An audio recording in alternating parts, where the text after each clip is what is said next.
Welcome back to another episode of Tag Talks. I'm your host, Matt Cohen, and on this week's episode, we welcome Pascal Britt-Cote from Export Development Canada.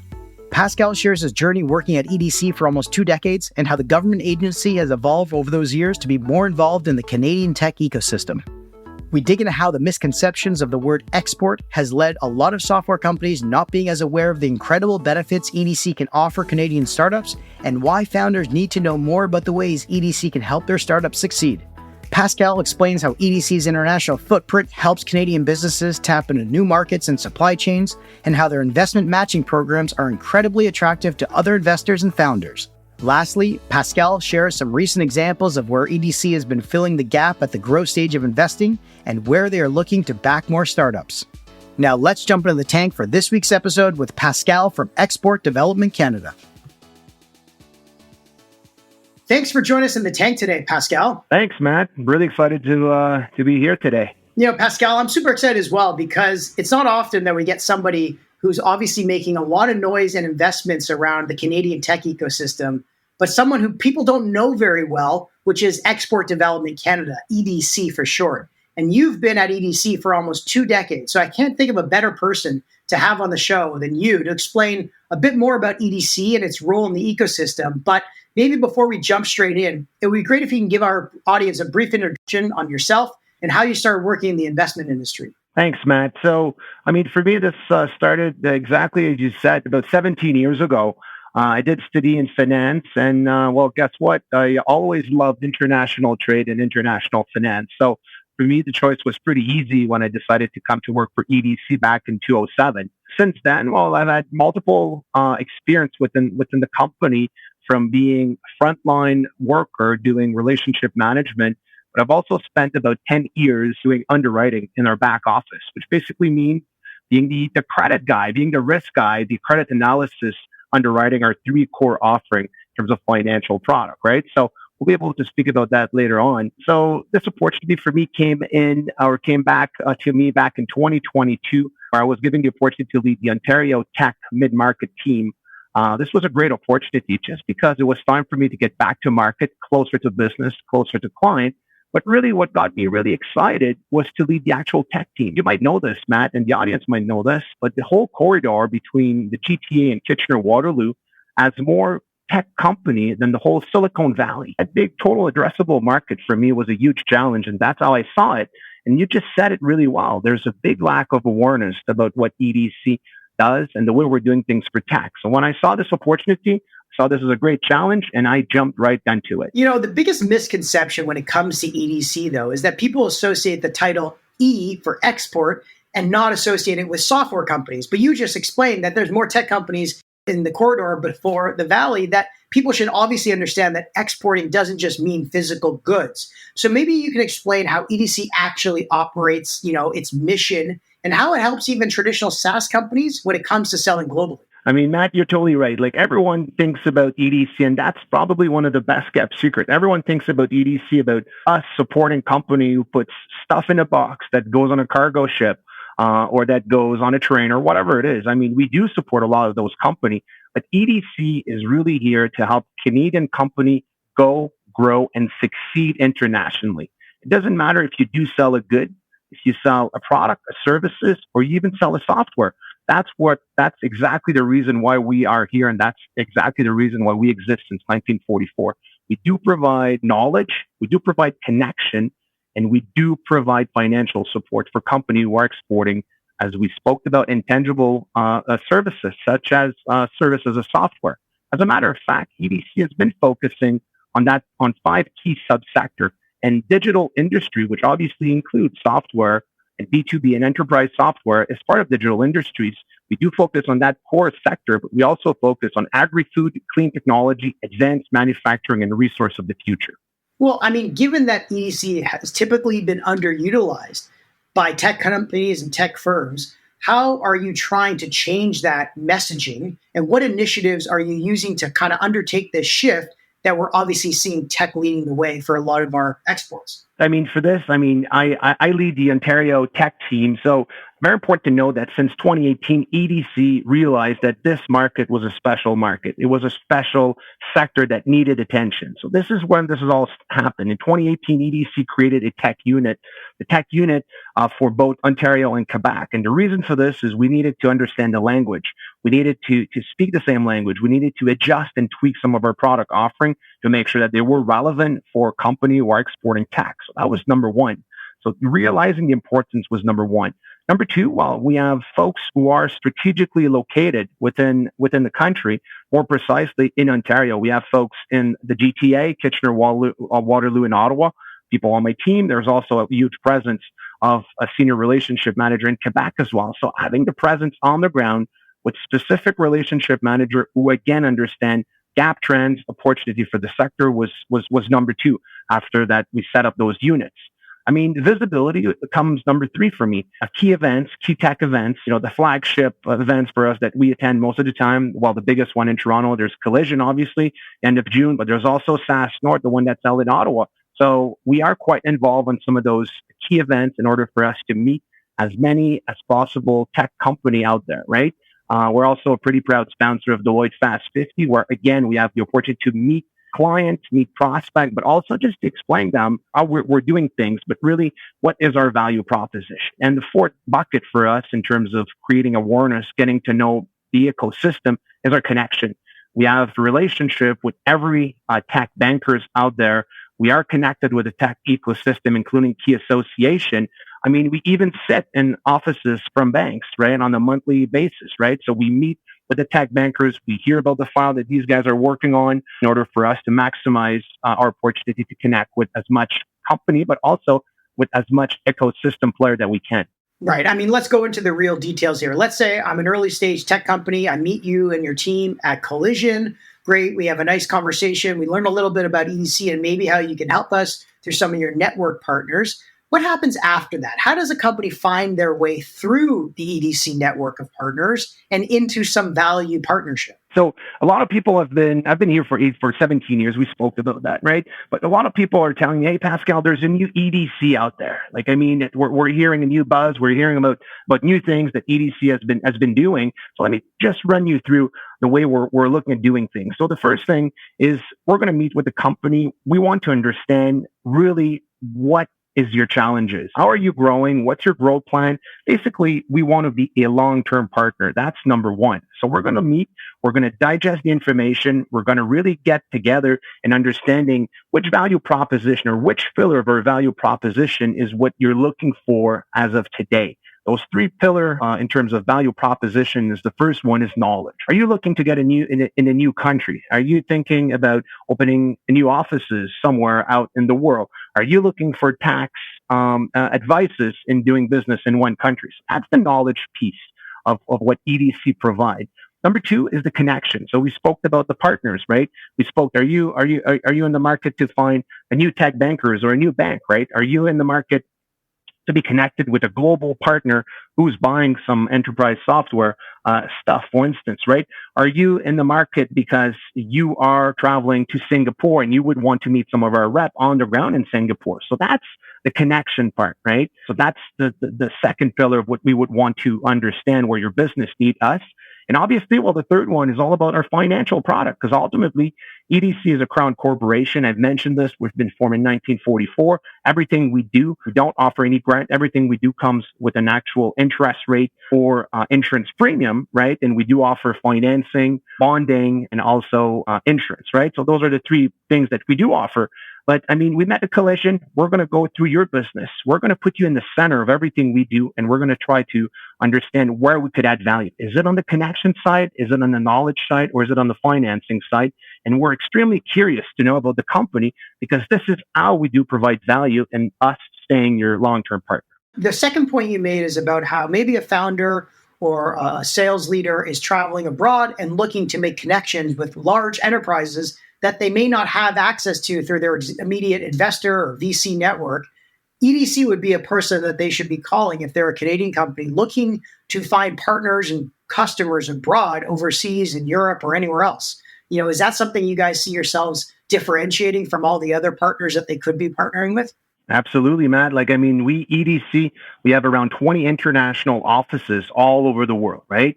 These offices build network in key strategic markets so that when Canadian businesses are researching a market or run into operational or sales challenges, or are if they're looking to partners to work or new partners to work with, well, we have the valuable local information connection to help those business succeed.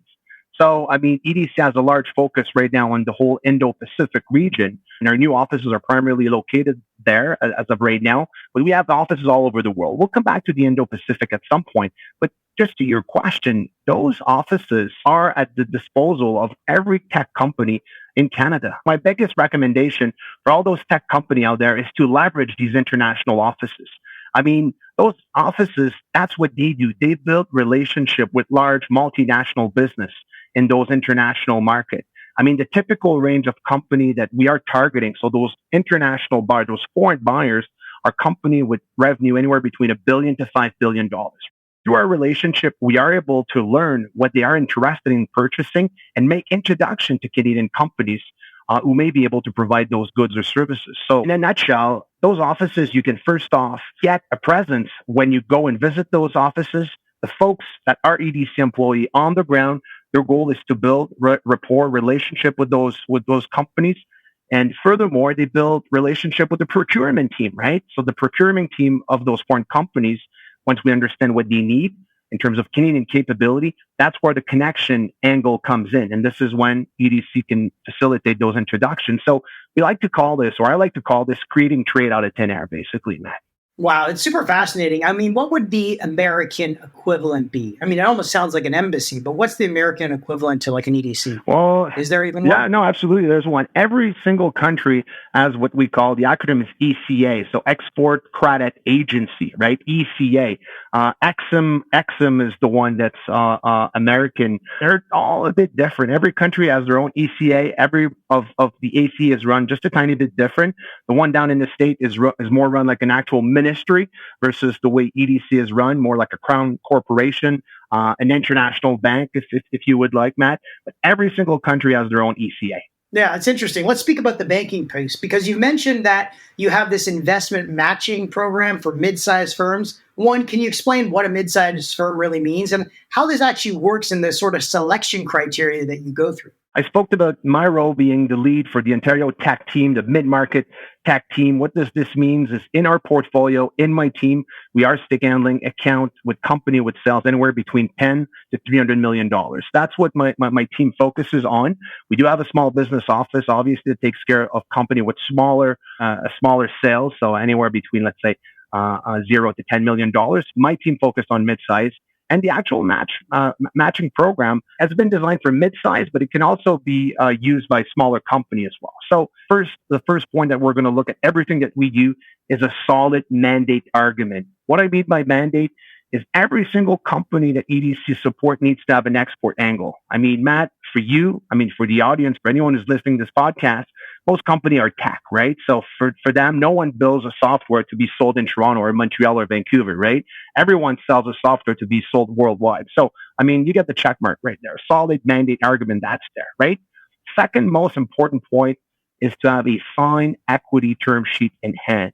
So what does that mean is that you need to have someone, a VC that's aligned, someone that is Canadian or even an international institutional venture capital or private equity investors who have signed the actual term sheet. So the Canadian company who's looking at raising needs to have this in their hands.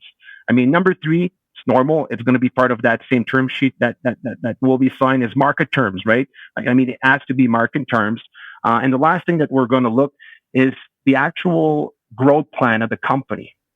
What I mean by this is the growth plan, if they're focused more through export, this for us is mostly important. And what I mean by export, are they planning a major merger and acquisition, right? Do they want to open shop in a foreign country to increase, let's say, production, for instance, right? Or did you want to have more developer in a foreign nation? So that's the type of rules and criteria that we're going to look. And that program, as I said, is good for almost every company. Good for every company. The revenue must at least be $500,000, $500,000. businesses with revenue anywhere between $500 to $10 million can access up to $10 million in matching investments.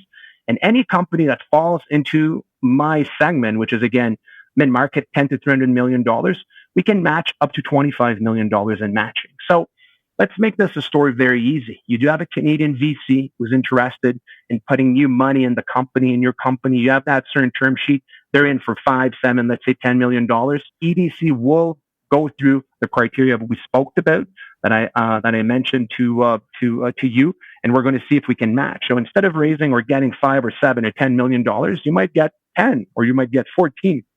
You might get 20, right? Because we're going to match whatever is the investor coming up at the table with. Right. And so just to give a real life example, I think we saw EDC's name in the Myovision investment alongside some VCs that we know well, Mavericks and others. Would you say that EDC was brought in because of the exporting first part, or because it was a perfectly down the middle, everything was checkmarked, therefore it was a very standard one? Like, how does that compare to all the other ones that we see coming through? Yeah, so I wouldn't necessarily go into specific of those 2 or 3 examples, but you're totally right. From our website, you go under matching, you're going to see some logos, you're going to see some of the companies that we've supported.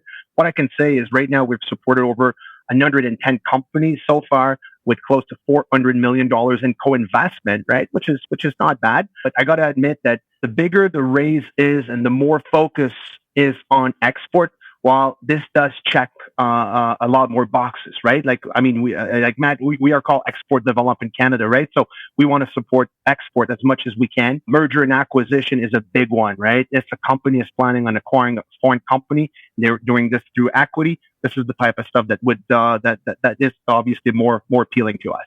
Yeah, that makes a lot of sense, Pascal. I want to talk a little bit about how EDC works with other financial institutions and government bodies to support Canadian companies. And maybe you can give us some examples as well. Yeah, no, absolutely. Like, I mean, we are fully embedded with a financial institution, but also government bodies. Like, I mean, Matt, we are bank agnostic. So that's the first thing that's important for everyone to know. I mean, I want to bring this down to tech. And the reason why I want to bring this down to tech is all big banks do have tech banking practice, right? We do deal with all the big one. Obviously, most of those transactions are made out of Toronto or either Montreal. We partner with every of those banks with who we have a very good rapport. Like, I mean, we've club deal with most of the tech banks. We've did bank syndication with most banks. We spend times with most banks about the type of file that they're working on and what are we working on. I mean, to that point, like, we do have office hour where we are sitting down in the same offices as an RBCX, for instance, or a BMO, right? So we are spending time with some of those financial institutions because that's EDC's approach. We are a partnered, preferred approach, and that is very important. Yes, we can lend directly. Our favorite way of doing things is doing this in collaboration with Canadian financial institution. And most of our program, and we're going to get to that at some point as part of the discussion, are based on us providing a guarantee for the bank in order for them to lend, right? So again, we work in partnership with all those key banks. And the reason, again, as I raised the fact that we have great collaboration with tech bankers, well, it's because we also speak the same languages, right? Like, I mean, if you speak to a banker who does real estate, well, there's a chance he won't know what MRR is or ARR is, right? Like, I mean, that's the reason why we've created that unit, our unit, my unit that we manage here, and the reason why we've built rapport and relationship with those banks. Well, let's double click on that. What kind of sort of examples of guarantees and some of the challenges that you help Canadian startups face when they're obviously going up against some of the financial sponsors that have different verbiage? That's a fair point. Like, I mean, a banker or a client who's in enterprise software, for instance, who has a banker that, again, is purely retail, for instance, doesn't understand his language, well, it's going to be quite harder for the banker to provide a montage or financing montage that makes a lot of sense for everybody, right? So that's also our job as we guide client by providing connection. I spoke about the knowledge piece, about the connection, about the financial product. If a pure tech company is not necessarily having the list they want from the banker, we are in a position, because again, we are bank agnostic, to make a referral to a banker that might understand the language a bit better, right? To better serve that same tech company that is looking to get some support, because we all know this. It's extremely important that everyone understand what tech is all about, and the way tech is done, is it different than a pure retail business? Right. Let's talk about another example. Let's say we have a founder who's in the global pet food industry. We had the founders of Can of Pooch, the dog food company that was looking to expand into international markets. Let's say she comes in to you as EDC and says, hey, I'm struggling to expand internationally. I'm having problems with supply chains, especially during COVID. I'm sure everyone was having issues with supply chains. What were the ways that EDC was helping some of those founders in? From a supply chain angle, what was interesting about this is we realized that some of our program, and I'm going to get just a tiny bit more specific in terms of details about some product some financial product that was pulled in, is we've realized that a lot of people during COVID, well, a lot of folks were a bit strapped for cash and needed better terms, right? Or they needed to build just a tiny bit more of comfort with some of their supplier, right? So we, EDC, with the same standard program that we have in terms of bonding, in order to provide some stability in the market, while we were speaking to a lot of company about offering bonds or offering standby letter of guarantee to supplier, in order to for foreign supplier to basically ease up on payment terms from Canadian companies. You know this, Matt, a standby letter of guarantee is basically a bag full of money. So the bank was the one issuing this. We were the one guaranteeing 100%, right? So I think this is an example that for us to remove a bit of the stress on the actual supply chain, how about your key supplier as a bond in their end in case something goes sideways, but we're the one guaranteeing 100% of that. This is an example of how we've helped the supply chain, but we've seen better solution or better situation where we've also seen a B2B SaaS company leveraging that same instrument, that same standby letter of guarantee to grow and scale their business. I want to run into that quick example as well. Very interesting enterprise software, growing, scaling, doing quite well, needed more bandwidth, needed more server, needed more computer to make everything that they do better, right?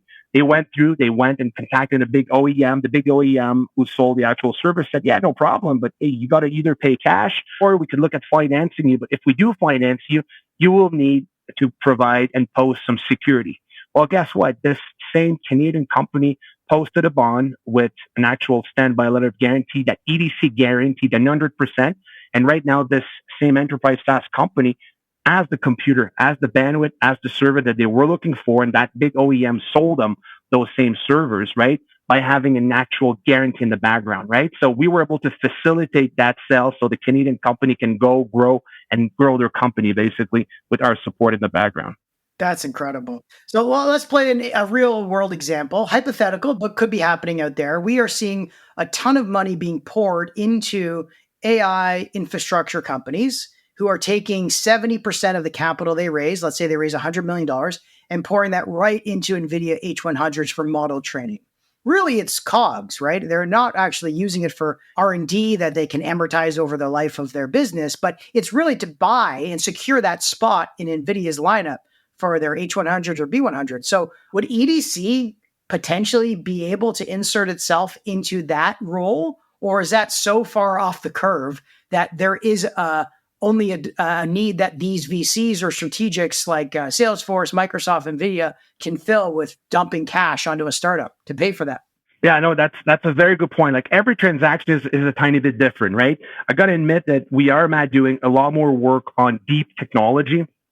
So AI obviously is a very interesting aspect of what we're seeing, what we're speaking internally. We are also looking at everything that's deep tech as well, down to semiconductor. Like we've supported companies in the semiconductor world by providing support, direct support, or even through bank syndicate, right? Every transaction is a tiny bit different. But what I say to my team is that I want them to be out and speak to as much tech company that they can, right? So anything that you are seeing or that companies that are listening to the podcast are seeing that there's a gap, there's a challenges, there's something potentially that EDC could do. And the main reason is because, again, most of those companies has a really extremely rich mandate.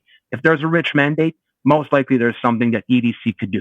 Yeah, super true. I mean, I think a lot of founders, especially when they're selling to large enterprises, they get super spooked out when any kind of abnormal terms or conditions or guarantees get thrown at them, or even just buying insurance, right? To sell for cyber insurance, for example. If they want to sell to a bank, they have to go through all the SOC 2 compliance and cybersecurity testing and posting up some guarantees if anything goes wrong. Startups don't know really what to do in that situation. And I guess what you're saying is they should be calling your team because you've navigated it many times before. You got it, Matt. Just another example. You raised COVID, right? When everyone was working from home, and we know that most people, well, not most, but still a lot of people are still working from home. But we are seeing a lot more company walking back into offices, right? Let's say downtown Toronto, for instance. Well, we're gonna see a lot more landlord asking for a lease bond. What that means is they're going to sign a lease, but they're going to say, listen, I want some security that they're still going to be here in 2 years or in 3 years or in 18 months. And most of the time, this is, again, issued through an actual standby letter of guarantee that EDC has the ability to guarantee 100%, right? So for us, where I'm going with this is the more we connect with company, the more we understand, are they looking for knowledge? Are they looking for connection? Are they looking for financial product? Do they have any cash that's restricted? What is their growth plan? Where are they going? Do they have any domestic company asking for those type of bonds, such as that example about a landlord bond? Well, guess what? EDC can guarantee 100% of that same instrument, right? And I mean, those landlord bond, wow, they can be pretty big, right? Depending on how big is the lease or whatever it is. So we've seen an influx of that. But Matt, to your point, at the beginning, not everyone thinks about calling Export Develop in Canada. If you have a lease bond that's being asked by a major landlord in Toronto, like, why would you call EDC for this, right? That's exactly the point. We are a good kept secret. We want to speak to as much tech company, and given the mandate being so rich, we want to be connected with as much company, and we want to be there for the long term. Yeah, that office lease guarantee is probably coming up more and more often, even though people are still working hybrid.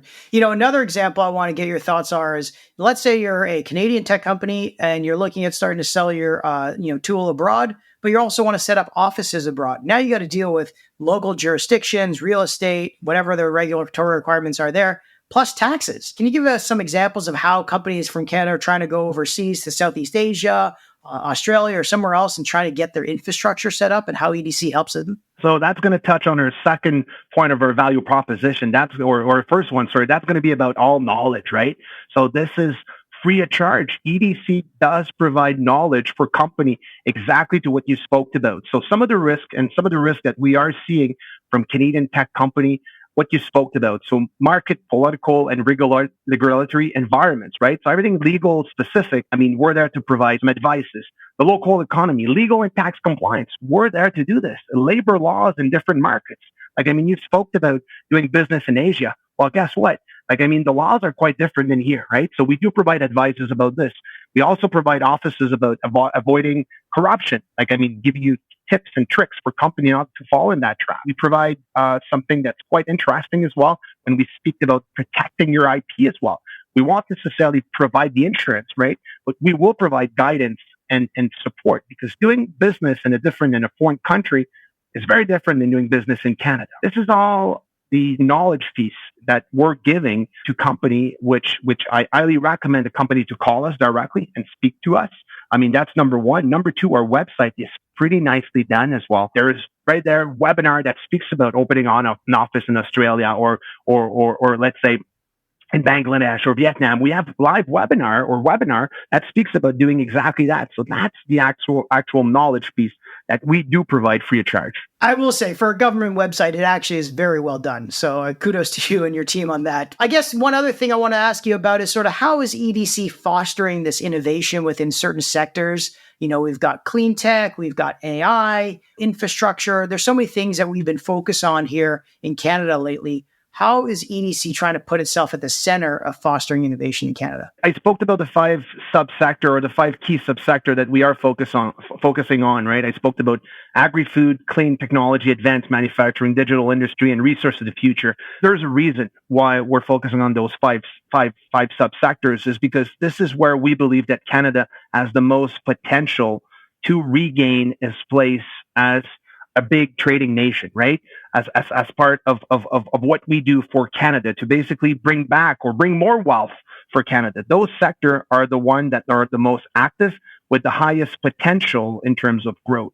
And what's important to know about in terms of focusing on those sector is when we look at those sector, we're realizing we have the ability to understand gap trends and opportunity in each of those sectors, right? Those are the sector of the future. Those are the sector that we are focusing the most on. And what I mean by gap trends and opportunity, I want to bring you back three and a half years ago when EDC launched what we spoke about, our matching program. I mean, we realized that there was a huge gap in market, right? You recall this, Matt.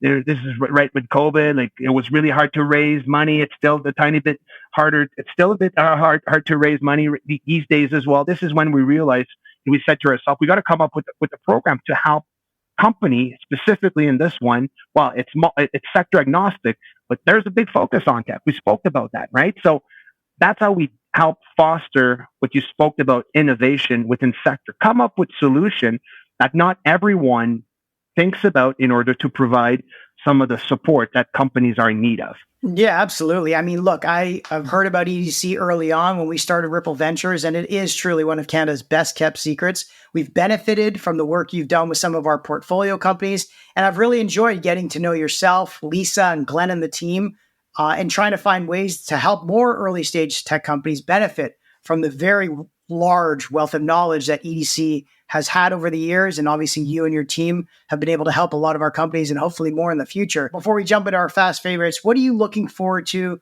in the future? What sort of new initiatives or areas of focus is EDC exploring to maybe help more Canadians and their tech companies? We want to be out there. Like I want my team, and that's basically what I'm asking them day after day, week after week, connect with as much tech company that you can.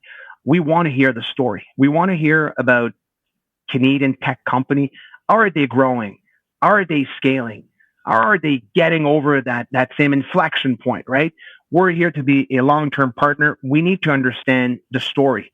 We're quite curious about those stories. That's key for me. So that's really what the future means from an EDC perspective. We spoke about mid-market. That's the team we're responsible. We have that Vision 2030 at EDC, where we are putting a lot of emphasis on focusing on mid-market companies. And we know for tech, well, you could be small today, but you land only one contract, and guess what? You are in mid-market. So, I mean, for us, we got to be there when companies are small as well, right? But really, the message is EDC is open for business. We want to hear about company. I mean, you heard about the value proposition, which is connection, knowledge, financial solution. We're here to provide that same information, right? We're here to help companies scale. I didn't speak to a big bet that we're also doing, which is quite interesting, which speaks about what's happening in the Indo Pacific region, which I think is something that is quite also important. That this is part of the knowledge piece, right? This is the future. And the reason why we're thinking the Indo Pacific region, specifically for tech and specifically for the 5 subsector that we spoke about, is the fact that there's over 40 countries in the Indo Pacific region. Their economy is 47 trillion, which represent about 60 to 70% of the global GDP. Like, I mean, this is a huge opportunity. By 2040, Matt, the GDP per capita in the whole Indo-Pacific economy will overtake advanced economy like Germany, the UK, and France. Like, there's a big growing middle class as well that's happening over there. There's a robust trade connection as well happening in the whole Indo-Pacific region with India, Japan, and South Korea, ranking amongst kind of the top 10 export destinations. So, I mean, you asked me about the future. Well, again, it lies on, we want to meet as much a tech company that we can. We want to provide the knowledge, the expertise, the financial product, and the connection. But we also want to share that anyone that's looking at exporting, it's great to do it everywhere in the world, but people should be focusing on that same Indo-Pacific region. Yeah, I know it's been a big proposition for the government. I think they appointed Paul Thopil to be the Indo-Pacific representative, and I know how important of a strategy it is. So I'm excited in seeing if any of our companies can also benefit from that strategy, and also seeing if EDC can hit its goal of being an international leader again by 2030. So hopefully the best kept secret about EDC will no longer be a best kept secret from doing podcasts like this and getting out there. So I appreciate you doing that. You know, before we wrap things up, Pascal, we always ask our guests for their fast favorites. So first off, your favorite podcast. So favorite podcast, Matt, I'm going to go for the All In podcast. You're asking me about favorite newsletter, right? I think as well you did ask that. Yeah. I'm going to go for Betakit. Beta kit. Nice. Okay. And next is your favorite tech gadget? Tech gadget, the reason I'm going to go for this one is my latest, well, I guess everyone's now traveling with AirTag. So I'm going to go for AirTag just because when you're traveling and you need your bags and your family needs their bags, everyone gets stressed if something gets lost. So I'm going to go for AirTag for favorite tech gadget. Yeah, hopefully you never have to use it, but it was great to have. Next is your favorite new trend. It's polar bat. How about those polar bat? That's going to go for a new trend for me. Yes, I have one in my house. I take it every day and night. Oh, there you go. Well, there you go. So I guess that's yeah, it is a trend. And number 5, Matt, you were going for a favorite book. Well, I'm going to go with Can't Hurt Me from David Goggins. Nice. And last but not least is your favorite life lesson. Never take anything for granted. Nice. Well, that's always a goodie. And thanks so much for joining us in the tank today with Pascal Britt-Cote from Export Development Canada. Thanks, Matt. Hey everyone, thanks for tuning in to another episode of Tank Talks. We hope you found today's conversation as insightful as we did. If you're enjoying the show, we've got 3 quick things to ask of you. First, hit that subscribe button on your favorite podcast platform so you never miss an episode, whether that's Apple Podcasts, Spotify, Google Podcasts, or YouTube. Next, follow us and stay up to date on upcoming episodes and behind-the-scenes content on social media with Twitter, LinkedIn, and Instagram. And lastly, share the love. If you found value in today's episode, share with a friend or colleague who'd benefit too. Your support helps us bring in more amazing guests and keeps the Tank Talks engine running. That's it for today. Until next time, keep disrupting and innovating.